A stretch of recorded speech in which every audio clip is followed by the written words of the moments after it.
All right, we have a special update coming in, cutting across live now to the United States of America. U.S. President Donald Trump set to address the joint session of the Congress. This is for the first time, second term, 2.2 administration, after the victory lap that he took after over 40 days now back in office. And remember, it's been absolutely tumultuous. In these days since he's taken over, there have been decisions back and forth. There have been decisions that have been completely reversed from the previous administration. Nancy Pelosi sitting there, senior other officials as well. Remember, it's quite a jump about how the previous administration had reacted on several issues. Starting, of course, with the topmost, that was Russia-Ukraine war. Very different from how Biden administration's complete support to Trump's questioning of it. I see Melania Trump, the First Lady there, set to enter, and of course then that will be followed by Donald Trump. Tariff, Ukraine, war, all of that will be on agenda. Amid applause,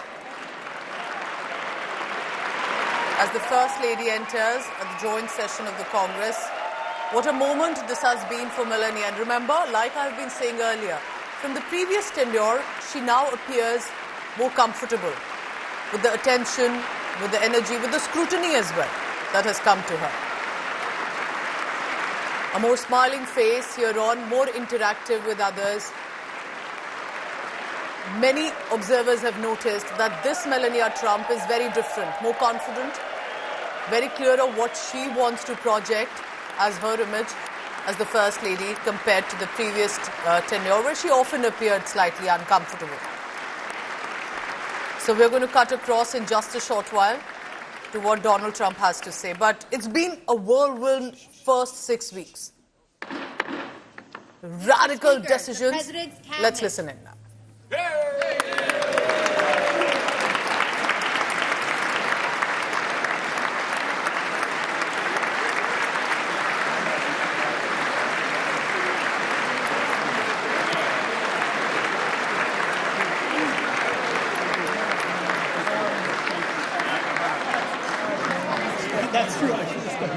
Remember that this session that he's set to address, and this is what, of course, senior officials of the administration, those in the Congress currently in the queue, and of course, at the end, as you could already hear, a loud applause was for Donald Trump. But this address definitely assumes significance in the backdrop of those aggressive decisions, moves, whether it's tariff on your neighbor-friendly country, Canada, and Mexico including, withdrawing U.S. military aid for war-torn Ukraine. The men you're looking at and the women on your screen are, remember right now, the most trusted of his aides. For example, that's RFK Jr. When he was made and given a senior position with regard to as a health secretary, it got Democrats loud objections. And yet Robert F. Kennedy Jr., now leading the Department of Health and Human Services.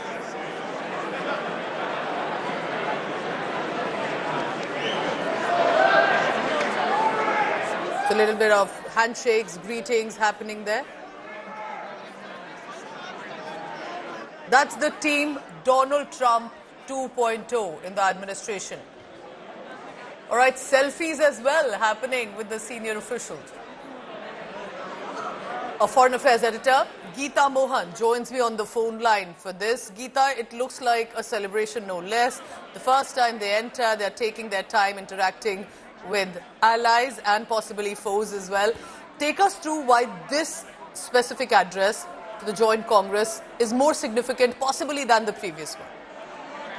Well, it is one because has been a major puja shift and a U-turn, so to say, in all of U.S. policies, whether it is on the domestic front, massive when it comes to layoffs, shutting down of agencies, a revamp of certain agencies, and foreign policy-wise as well, when it comes to the kind of foreign policy U-turns that we've seen from the Trump administration, but this is a new government, a new administration, and what President Trump is going to focus on is how the United States of America is looking at, and what the highest priority is going to be, is to rescue the economy and to deliver the promises that he made of relief to not just families, working class families, but across board. So that's one major aspect of the joint session of the Congress that President Donald Trump is going to address in moments from now. But look at the visuals that are coming in from outside of Capitol. There are protests that are happening. There are Ukrainians who fled Ukraine and are in the United States of America, who've gathered outside Capitol just to protest the decisions that have been taken. A major decision that was taken just a day ago was pausing military aid to Ukraine. That certainly is going to be a huge jolt to Ukraine and Ukraine's war efforts against Russia. So while Ukraine has extended a proposal of accepting and negotiating a peace deal, Volodymyr Zelensky certainly on the back foot over here, now accepting anything that the White House is offering in terms of negotiations and a peace deal. But these are going to be important highlights for President Trump. How he's fighting the world when it comes to trade, the trade war that continues with various countries, including America's closest allies and neighbors, Canada, for example, Mexico included, and China. The retaliatory tariffs are coming America's way, but an unrelenting Donald Trump is continuing with his very, very stern and stiff tariff policies. Then you have the domestic policies on how he will be spelling out how the government has become more efficient, the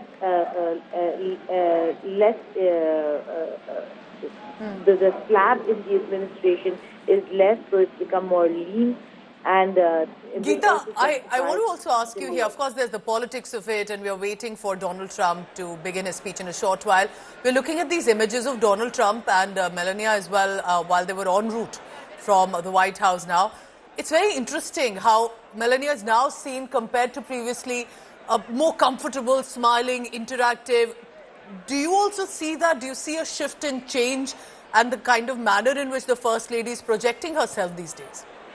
Well, absolutely. This is a new Melania Trump, more focused, completely aware of her surroundings, her position, unlike Trump 1.0, where she found it very difficult, where there was a lot of backlash against Trump that she visibly felt as being in office as the First Lady herself.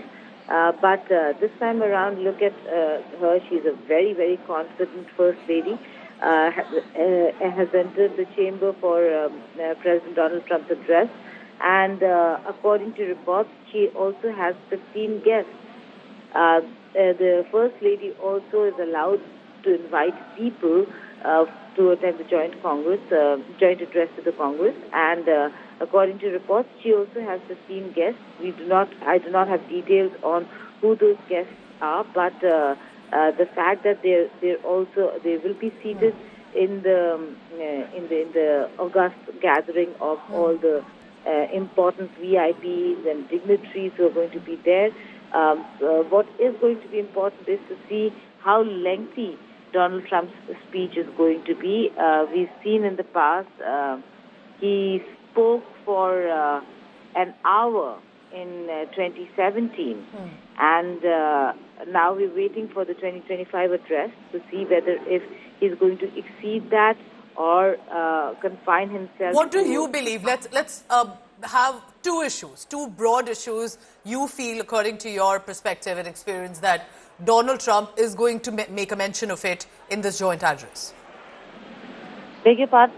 What are the two big issues you think, Geeta, that Donald Trump will most likely is expected to make a mention of in this joint address? Well, he is going to talk about Make America Great Again, which means revival of the economy. That is going to be the main thrust, talking about the dawn of a golden age of America, that this is a new beginning, and that the things that he's done in the first month of returning to office. That certainly is going to be the major thrust, economy. The other bit is going to be how he's looking at peace. And in that, he will discuss the Russia-Ukraine war, how he's negotiating peace there, and how he's negotiating peace when it comes to the Israel-Hamas conflict as well. So these are two very important aspects. Illegal immigration, again, to do with domestic and economy itself. Economy will encompass a lot of things, whether it's trade, tariffs, illegal immigration, how he's handled them in the recent past, how he's how he's made the government more efficient. So the biggest thrust is going to be on the domestic front. It's going to be revival of the economy, making America great again.